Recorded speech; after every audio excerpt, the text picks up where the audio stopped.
What if I told you there's a silent epidemic out there, an invisible health threat that's affecting hundreds of millions of people, and a lot of them don't even know it? We're talking about hepatitis, a disease that wages a very quiet war inside the body. To really get this, we first have to talk about the liver. It's your body's largest internal organ, and honestly, it's an absolute powerhouse. It neutralizes toxins, it helps fight off infections, it even controls your blood sugar. It is truly one of the body's great unsung heroes. So what exactly is hepatitis? Well, in the simplest terms, it just means inflammation of the liver. This swelling and damage can be kicked off by all sorts of things, from different viruses to other non-infectious triggers. And that inflammation, that's the heart of the problem we're going to unpack. And the stakes here are incredibly high. Get this, according to the World Health Organization, just two types, viral hepatitis B and C, are responsible for about 1.3 million deaths every single year. That puts them right up there with the world's deadliest infectious diseases. Now, a really crucial thing to understand is that hepatitis isn't just one single disease. It actually has many different faces. So let's unmask these attackers and see exactly where the threat is coming from. The two main culprits are pretty different.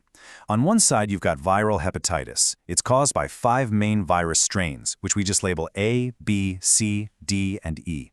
Then on the other side, you have something called non-alcoholic fatty liver disease, or NAFLD. This one is caused by too much fat building up in the liver, and it's often linked directly to things like obesity and type 2 diabetes. But the ones that are really dangerous are the ones that can stick around and become chronic. Hepatitis B and C can hang out in your body for decades, just quietly causing damage. And the same goes for NASH, which is the most aggressive form of that fatty liver disease we just talked about. These three are the main drivers of long-term, life-threatening liver problems. And that leads us to the real danger of chronic hepatitis. It's silence. The reason it's so sneaky is because the symptoms are often really mild, or sometimes there are no symptoms at all. So the damage can just keep getting worse for years, even decades, without anyone ever knowing. And this is a great look at how that damage progresses. It all starts with inflammation. The liver gets swollen and damaged. Then, over time, that inflammation leads to something called cirrhosis.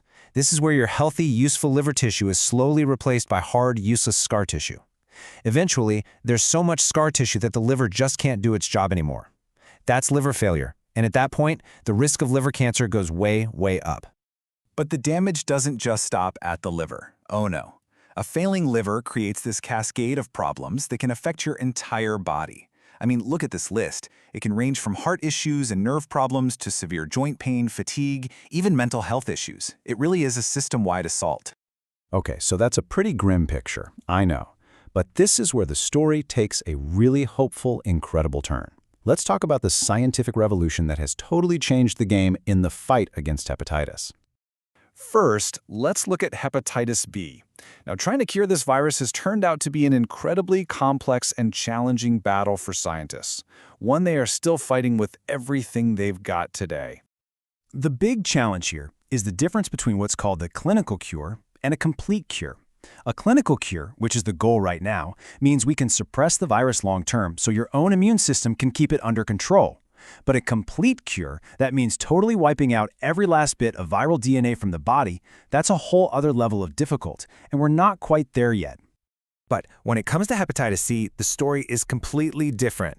What happened here isn't just a small step forward. It's a massive breakthrough of historic proportions. Honestly, it's one of the greatest medical success stories of our time. Just look at that number. With the new antiviral medicines we have, the cure rate for hepatitis C is now over 95%. Let that sink in for a second. A chronic, deadly virus can now be cured in almost everybody who has it. That is nothing short of revolutionary. And it gets even better. You might think a cure like that would take years of difficult treatment, right? Nope. For most people, it's just a course of pills you take for only 8 to 12 weeks. It's accessible, it's manageable, and it's a definitive cure. And just so we're crystal clear, the word cure is not an exaggeration. The National Institutes of Health confirms it. When a patient achieves what's called a sustained virological response, or SVR, it means the viral infection has been cured. The virus is gone. For good. So, we have these incredible tools. The science has done its part. The focus now really shifts from the lab to public action. So let's talk about what you can do to be part of the solution. The path forward is actually pretty simple. First, prevention. There are safe and effective vaccines for hepatitis B, so get vaccinated. Second, detection. Get tested. The crazy thing is, most of the 304 million people with chronic Hep B or C have no idea they're infected. Third, if you test positive, seek treatment. As we've seen, the options today are amazing. And finally, raise your voice. Just talking about liver health helps break down the stigma and encourages more people to get tested. So we end on this thought. We are living in a moment where a cure for one of the world's biggest silent killers actually exists and is available. The scientific puzzle has been solved.